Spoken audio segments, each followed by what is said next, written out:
The next thing we are going to look at is character spacing and line spacing. So when I open this, and I'm still zoomed in, which is fine, we can see things more clearly. Now the character spacing here is 0, and the line spacing here is 1.4, which when you first open it, the Wix editor, it will be at automatic and 0. So you click on custom, and then it will go to 1.2. Now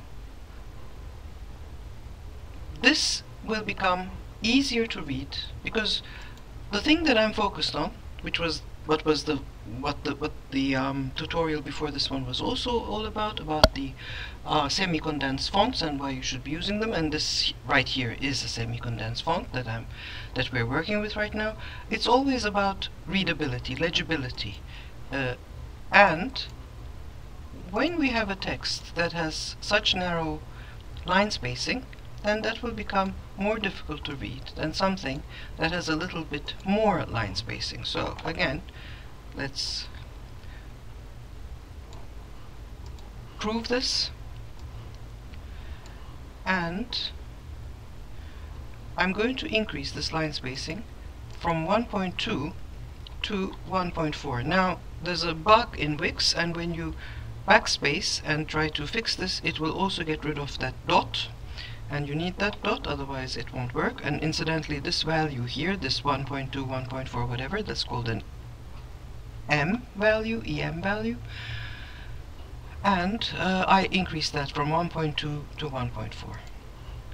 So again, the proof of the pudding is in the eating. Which one is easier to read, the one on the left or the one on the right? Tell me.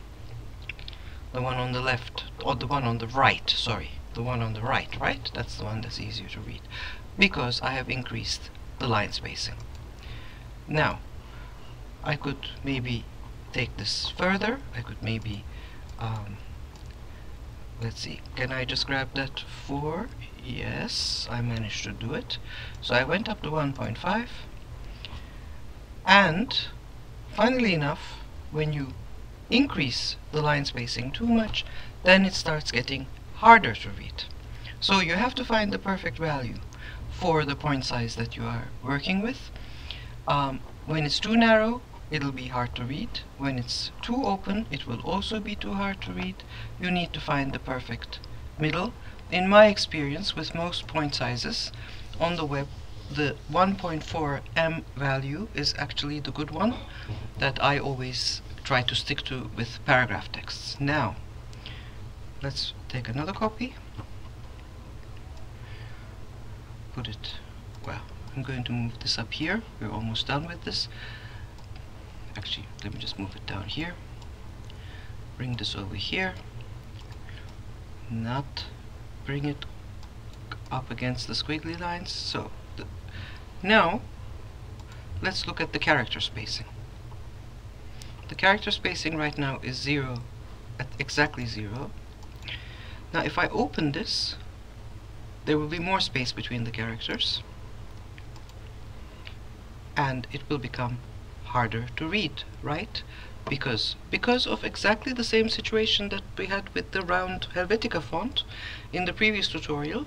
Why? Because the spaces between the individual glyphs, between the individual characters, the letters, has opened, and that makes it hard for our eye to actually follow the line. So let's go back.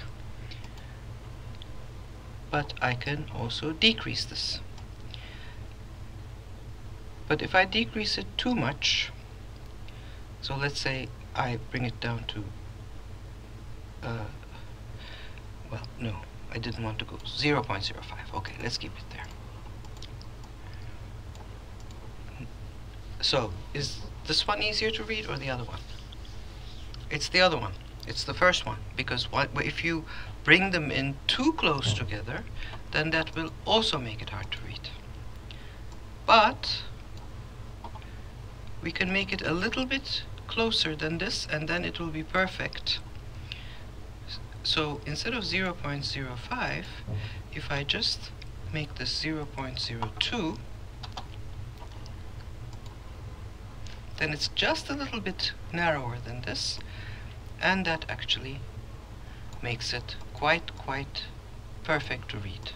So in my experience with most semi-condensed fonts, the ideal measure, just to repeat here to show you, is that the character spacing is ideally, this is just for paragraph text, people. It would be different for headlines and subheads and so on, because there you don't have a huge amount of text that you need to read all at once. But for body text, for paragraph text, minus 0.02 and 1.4 m line height is usually a very good measure. Okay, done.